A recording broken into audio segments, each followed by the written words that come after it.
Mesdames et bonsoir, merci de nous recevoir chez vous et bienvenue sur cette nouvelle édition d'information sur la télévision Labari. Une édition d'information que nous débutons par cette bonne nouvelle. Des travaux de colmatage sont entrepris par la mairie sur l'une des voies principales de Yantala et empruntée par beaucoup par les usagers de la capitale. Le constat de ces travaux avec notre reporter Sakina Sadou Gazibo. Peut-être que c'est la fin du calvaire des usagers de la route menant du Kalao au marché Haptagi, passant devant le groupe de presse Labari. Un tronçon resté impraticable durant toute la saison de pluie. Ces travaux de réhabilitation entrepris par les autorités municipales de la ville de Niamey viennent redonner du courage aux usagers dont beaucoup avaient déserté cette voie du fait de son état de dégradation. Depuis hier que j'ai emprunté cette voie, j'ai repris de l'espoir et je les ai même remerciés parce que avant c'est vraiment impraticable. Je suis taximan, à chaque fois je suis au garage à cause de la dégradation de la voie, alors qu'ils sont obligés de nous arranger la voie, mais l'ancien régime n'a pas pris la question en compte. centre-ville ogadai fonda wo hansengo don bumbo za war man ka kai wo bisa kai ma fonda wo kani. Avant même votre arrivée, j'avais remercié les personnes qui ont décidé d'arranger cette voie parce que ça fatigue beaucoup les usagers et nous remercions aimablement cette décision.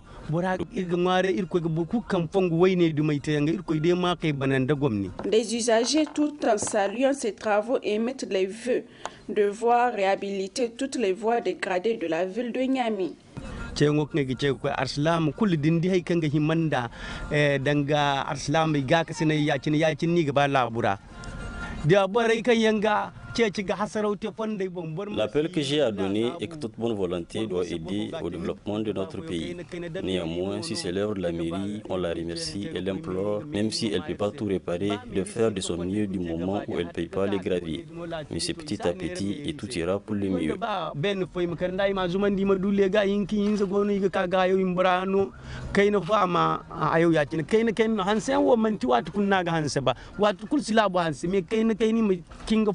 Les travaux de colmatage des voies de Niamey ont été lancés en attendant le démarrage des vastes travaux de voirie de la ville de Niamey, lancés officiellement le 25 juillet 2023 par les autorités du régime déchu. Du sport dans ce journal, dans le cadre des éliminatoires de la Coupe du Monde féminine Zone Afrique de la catégorie U20, le MENA national de cette catégorie s'est incliné hier sur le score de 4-0 face à l'équipe de la Guinée de la même catégorie. C'était hier au stade Jean-Sine Kounché de Niamey. Le temps fort de ce match avec nos reporters Ismaël Mouni et Abouakar Souley. Le MENA national en vert a reçu le signe national en rouge et jaune dans le cadre des éliminatoires de la Coupe du Monde féminine U20. Nettement supérieur à l'équipe nationale féminine du Niger, les Guinéennes ont battu leur homologue par un score de 4-0. Une victoire qui rapproche la Guinée de la qualification. Je tiens à féliciter mon collègue entraîneur de Niger. Donc j'ai trouvé une équipe de Niger très jeune et puis une équipe dynamite. Donc, et puis il y avait la pression de la température parce qu'on n'est pas un peu habitué à ça. Parce qu'on est venu avant-hier, donc on est rentré tardivement et puis il y avait la fatigue. Mais depuis qu'on a commencé notre première tentative, on a marqué le premier but, deuxième but, on a pris la confiance et puis on a marqué le troisième, quatrième. Donc félicitations à mes joueuses. On a gagné 4-0, aujourd'hui je félicite mes joueuses mais je ne fête pas. Donc il y a un match retour dans 112 heures. Donc on est en train de se focaliser à partir de demain, faire la dégraissage et puis récupérer des joueuses. Et puis pour aborder le match retour dans de meilleures conditions. 4-0 sur ses propres installations, un résultat qui sonne mal à l'oreille pour les supporters du MENA.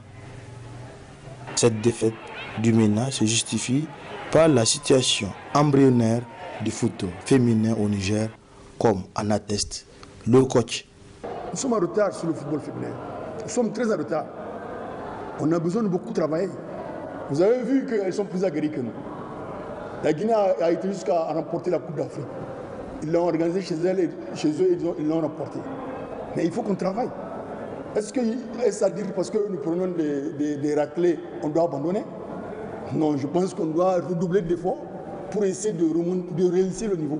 Parce que le football nigérien est vraiment balbutiant. Honnêtement, il faut se le dire. Et on doit continuer quand même à travailler. Je pense que les gens doivent pousser pour que nous jouions encore plus. C'est déjà une bonne chose qu'on participe à beaucoup de compétitions. Et vous avez vu, moi, j'ai trouvé que notre équipe s'est améliorée par rapport à la dernière fois. Dans le jeu, on a pu créer des situations, on a senti à un moment qu'on pouvait même rivaliser avec elle. Mais malheureusement, comme je dis, le niveau physique là, il est différent. Et chaque fois que nous amenons de danger chez eux, pendant 5-6 minutes, on prend un but derrière.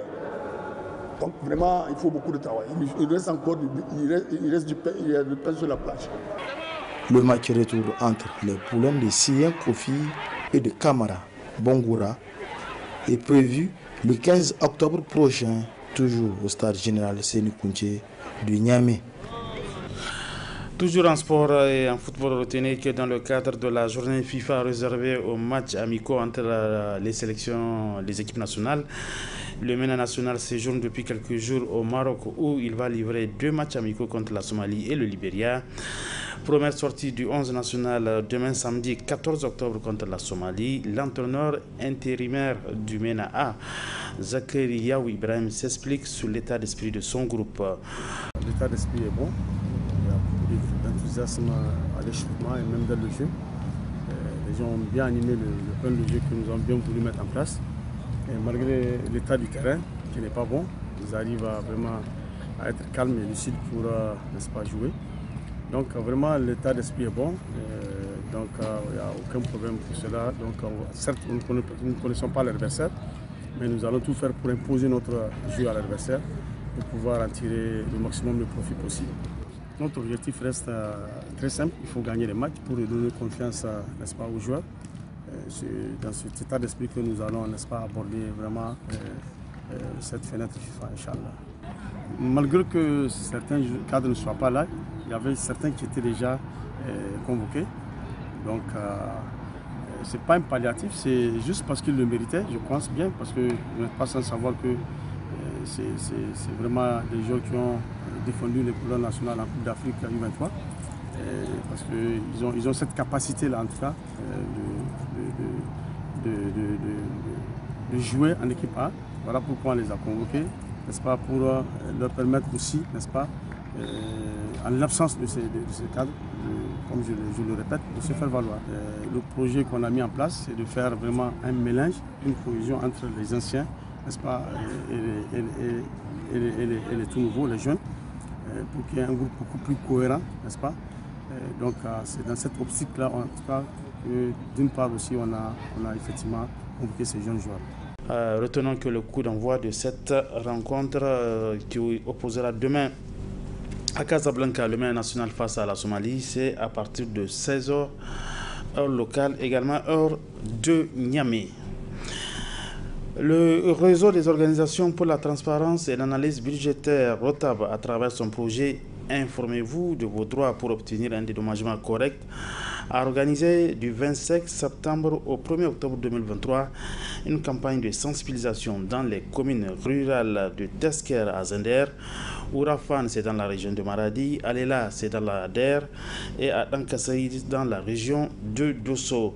Cette mission a pour objectif de sensibiliser les populations de ces communes sur le respect des normes environnementales dans le transport du pétrole. C'est la partie magazine de cette édition d'information.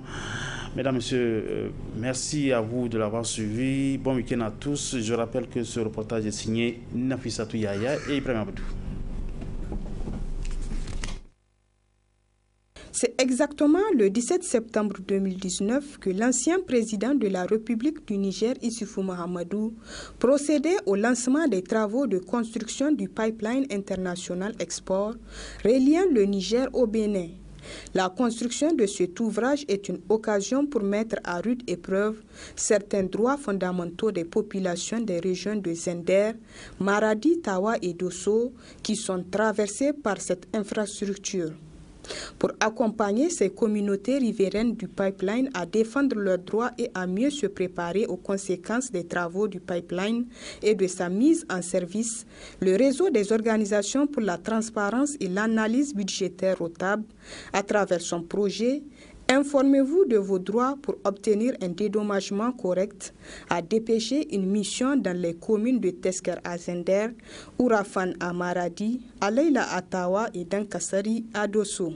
Cette mission a pour objectif principal de sensibiliser ces populations sur le respect des normes environnementales dans le transport du pétrole brut. Nous étions auprès des populations concernées par les questions donc, de la présence des pipelines qui impliquent des expropriations pour cause d'utilité publique et après l'expropriation, il y a une indemnisation qui va suivre. Donc on est parti non seulement discuter avec les populations sur les questions de l'impact de la présence des pipelines autour des normes environnementales. Vous savez, qui dit exploitation dit dégradation de l'environnement, dit aussi question de dégradation de la santé et un certain nombre de conditions de vie de l'être sont susceptibles d'être modifiées à cause de la présence donc, de cet ouvrage qui est le pipeline. Donc c'était ces avantages et les inconvénients de la présence de ce pipeline qu'on est allé fondamentalement discuter avec les populations. Mais évidemment, ces populations ont des cris de cœur et ont des préoccupations. Entre autres préoccupations autour desquelles, dans toutes les communes, il y a eu des discussions, c'est par rapport à la question de l'effectivité de l'indemnisation donc liée à l'expropriation. De toutes les 4 communes visitées, il n'y a que Dankasari qui a commencé à avoir une partie d'indemnisation. Les 3 autres n'ont rien reçu et c'est sorti comme un cri de cœur où il demande à l'ensemble de ceux qui ont la responsabilité donc de créer les conditions pour que soient payés, donc ils entrent dans leurs droits. Ça fait déjà 2 ans qu'ils ont privé de leurs moyens de production qui était la terre nourricière avec laquelle ils cultivaient et nourrissaient leur famille. Ils sont privés de l'utilisation de ces terres-là et ils continuent, hélas malgré eux, à attendre donc une indemnisation qui devient de plus en plus un horizon qu'on n'arrive pas à atteindre. Cette initiative du ROTAB qui repose sur la transparence dans l'industrie extractive est saluée par les premiers responsables des communes concernées. La sensibilisation, vraiment, ça a réussi. Chacun, tous ceux qui ont assisté ont compris vraiment. C'est une bonne action, vraiment. On est très fiers de ça. Donc, ce n'est pas pour la première fois qu'ils sont là. Je suis sûre qu'ils sont à mesure de nous aider. J'apprécie beaucoup cette campagne de sensibilisation. Et ça tombe à point nommé parce que ça fait longtemps que nous attendons cette campagne de sensibilisation pour pouvoir mettre au courant la population, c'est-à-dire les bénéficiaires suite à la prise des terrains qui les appartient concernant les pipelines. Et au moins, donc, je peux dire aujourd'hui, nous sommes satisfaits de cette mission parce que la population a bien saisi ces messages et a bien compris ce qui se passe. C'est une bonne chose dans la mesure qu'ils sont venus pour vraiment élucider certains points, pour mettre donc les paysans à jour par rapport donc à la ligne pipeline. Même s'il y a des avantages, il y a aussi des conséquences. Une manière donc d'amener le pétrole au niveau du port, c'est très bien, mais aussi ça va nous profiter aussi ceux qui sont le long de ce passage-là. C'est important de sensibiliser notre communauté. Comme il y a beaucoup d'entre eux ne savent pas, c'est la mairie qui paye ou bien c'est aux banques. Et heureusement pour nous, déjà on a commencé le paiement par rapport aux autres communes. Là vraiment c'est très bien et c'est intéressant. Dans toutes ces localités, les échanges directs entre les populations et l'équipe du ROTAB ont essentiellement porté sur le respect des normes environnementales dans le transport du pétrole et les impacts de la présence du pipeline. Ils ont également échangé sur la problématique de l'expropriation des propriétés foncières. À ce niveau, ces populations attendent toujours d'être mises dans leurs droits pour ce qui est de l'indemnisation. On est vraiment satisfait de ROTAB. La sensibilisation l'a porté sur les pipelines qui a suivi des droits d'usage prioritaire. Auparavant, ils ont dit qu'on n'en est pas, l'État, mais après ils ont lutté, ils ont ramené. Ils ont dit que là où les pipelines passent, déjà, ils ont les droits d'usage prioritaire. C'est eux qui ont lutté pour mettre ça en place. Donc vraiment, on est satisfait aussi de ces points.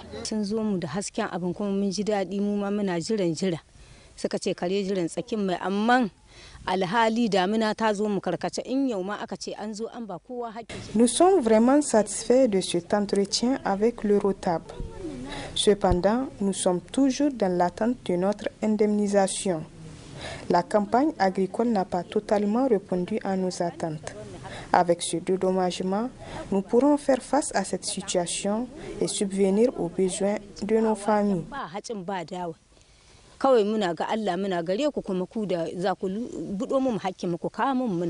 Lokacin da dai aka iske mu muna aiki, abubuwan mu sun tasa su kai ba su kai ba, aka ce aikin nan kuma za a yi, kuma muka yarda aka yi aikin, suka ce abin mu zai zo kan lokaci, amma har yanzu mun ɗauki dogon lokaci abubuwan har yau in ba zakkuwa waɗannan ba. Avant de commencer ces travaux, l'État avait promis de nous mettre dans nos droits. Mais nous attendons jusqu'à présent. En dehors du ROTAB, aucune structure n'est venue s'enquérir de notre situation. Et cette campagne de sensibilisation nous a permis de comprendre beaucoup de choses. Nous souhaitons maintenant que l'État tienne sa promesse conformément à ce qui a été prévu. Amma zawa wannan kungiyar da ta zo wajenmu ta kare haƙƙin ɗan adam to lalle ta shahi muna hawaye domin ta faɗa muna magana wadda take mai sanyi. Mun tattauna bisa ga bututun mai wanda ya biyo nan kominkin ɗan katsari ya biyo kuma cikin garin gana mu na ɗan katsari bisa gare shi na mun kaɗan tattauna. Abinda mun ka gane kamar wayar da kaina akan lamarin da ya shahi harka bututun mai kenshi. Nous nous sommes entretenus avec le ROTAB sur le respect des normes environnementales dans le transport du pétrole. Pour ce qui est de l'indemnisation, plusieurs d'entre nous attendent encore. Nous pensons que c'est de la faute de l'avocat. Quelques rares personnes seulement ont reçu leur argent.